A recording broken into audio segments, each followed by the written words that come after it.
রাহমাতুল্লাহি ওয়া বারাকাতুহু। ওয়া আলাইকুম আসসালাম ওয়া রাহমাতুল্লাহি ওয়া বারাকাতুহু। আরে ভাই, তোমরা কোথায় গিয়েছিলে? তোমাদেরকে কিছুদিন ধরে দেখতে পাচ্ছিলাম না।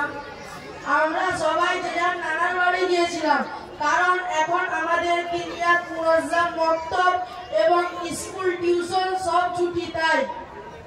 আচ্ছা, তোমরা তাহলে নানা বাড়ি গিয়েছিলে, তাই তোমাদেরকে একটু মোটা সোটা লাগছে মনে হচ্ছে। নানা বাড়িতে খুব ভালো মতো খাওয়া দাওয়া হয়েছে। আর এমনিতেই বড়দের কাছে শ্বশুর বাড়ি আর ছোটদের কাছে নানা বাড়ি দুনিয়াতে জান্নাতের মতোই মনে হয়।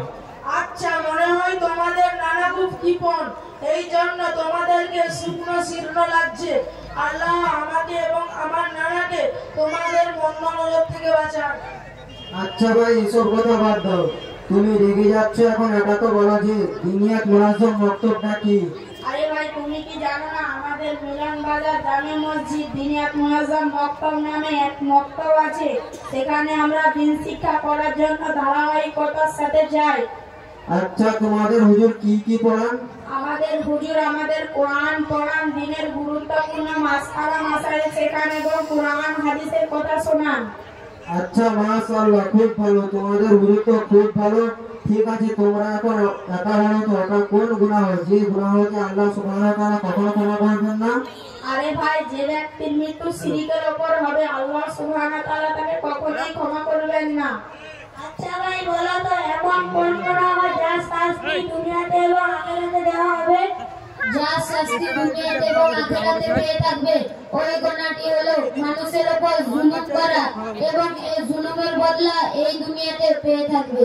আমার ভাই, এটা একটু বলো, ওই দুটি আওয়াজ কি যার উপর আল্লাহ সুবহানাহু ওয়া তাআলা লানত করেছেন? এক নম্বর হলো খুশির সময় গান বাজনা করা, আর দুই নম্বর হলো মুসিবতের সময় উচ্চ আওয়াজে চিল্লাচিল্লি করা। এই দুটি শ্রেণীর উপর আল্লাহ তাআলা লানত করেছেন। তাহলে খুশির সময় ও দুঃখের সময় মুসলমানদের কি করা উচিত? আমার ভাই, যদি আল্লাহ সুবহানাহু ওয়া তাআলা খুশি দেন তবে আল্লাহ তাআলা শুকরিয়া আদায় করবে, আর যদি মুসিবত আসে তাহলে ধৈর্য ধরবে। আল্লাহ তাআলা মুসলমানদেরকে এই হুকুম দিয়েছেন। আচ্ছা ভাই, আরো একটি কথা বলো তো, যে লোকদেরকে মাসওয়ালা বলে, লোকদেরকে ফাতোয়া দেয়, তার পরিণাম কি হবে? যে আলেম নন তারপরও যে লোকদের ফাতোয়া দেয়, তার উপর ফেরেশতাগণ লানত বর্ষণ করেন। আপনি এটা শুনেছেন, আজকাল আমাদের এখানে বিনামূল্যে অনেক মুফতি আছে, এই সব লানত ওই মুফতির জন্য। আচ্ছা ভাই, শেষে আরো একটি কথা বলেন। ওই দুটি জিনিস কি যা মানুষকে খুঁজে বের করেছে মানুষের কাছে পৌঁছে যায়? এক নম্বর হলো মৃত্যু, যে মানুষের খুঁজে তার কাছে পৌঁছে যায়। দু নম্বর হচ্ছে রিজিক, যে মানুষের কাছে তার কাছে পৌঁছে যায়। তোমরা এটা শুনেছো, আজকাল মানুষ মৃত্যুকে ভয় করছে এবং লুকোচ্ছে। রিজিকের পিছনে এতটাই ছুটছে যে হালাল এবং হারামের মধ্যে যে পার্থক্য সেটাও শেষ করে দিচ্ছে। সত্য এবং মিথ্যাকে ভুলে যাচ্ছে, জুলুম এবং ইনসাফকে ভুলে যাচ্ছে। কারো মাল আত্মসাৎ করার জন্য আল্লাহ তাআলাকে ভুলে যাচ্ছে। সে যতই যা করুক, তার কিসমতে যতটুকুই থাকবে ততটুকুই পাবে। তোমাদের বোঝে এসেছে কি? জি হ্যাঁ, আমার বুঝে এসেছে, তোমাদের কথাগুলো সত্য। তাহলে কি দরকার আছে কিছু পাওয়ার জন্য মানুষকে কষ্ট দেওয়ার? কি দরকার আছে মিথ্যা বলে ধোঁকা দিয়ে উপার্জন করার, চুরি করার? কি দরকার আছে সুদের পয়সায় ব্যবসা করার? অবশ্যই আমার ভাই রামিজ খুব মূল্যবান কথা বলেছে।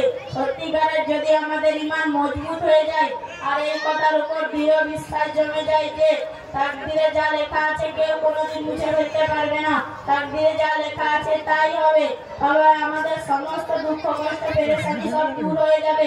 তখনই আমাদের মসজিদে যেতে ভালো লাগবে, নামাজ পড়তে আমাদের ভালো লাগবে। তোমরা তো মিলন বাজার জামে মসজিদ দিনিয়াত মুনাজ্জাম মক্তব থেকে তোমাদের জীবনকে সুখময় করেছো এবং তোমাদের আখিরাতকে সুখময় করেছো।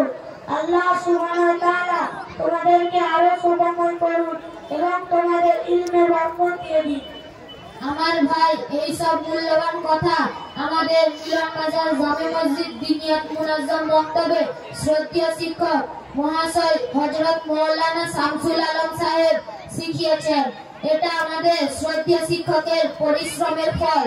আর তোমাদেরকে অনুরোধ করছি যে জানুয়ারি মাসে আমাদের মক্তবে ভর্তি হয়ে নিজেকে জ্ঞানের মুক্ত মনে দিয়ে সাজিয়ে দুনিয়া এবং আখিরাতের জীবনকে সুখময় করো এবং এই ইলম অর্জন করে নিজের পরিবারকে উপকৃত করো এবং তোমরা আখিরাতের ফিকির করো। আমরা অবশ্যই তোমাদের সাথে আমরা অবশ্যই তোমাদের সাথে ওই মক্তবে ভর্তি হবো। তোমরা আমাদের জন্য দোয়া করবেন। আল্লাহ সুবহানাহু ওয়া তাআলা যেন আমার জন্য সহজ করে দেন। আচ্ছা ভাই, এখন তাহলে যাচ্ছি। আসসালামু আলাইকুম ওয়া রাহমাতুল্লাহি ওয়া বারাকাতুহু। ওয়া আলাইকুম আসসালাম ওয়া রাহমাতুল্লাহি ওয়া বারাকাতুহু। মাশাআল্লাহ।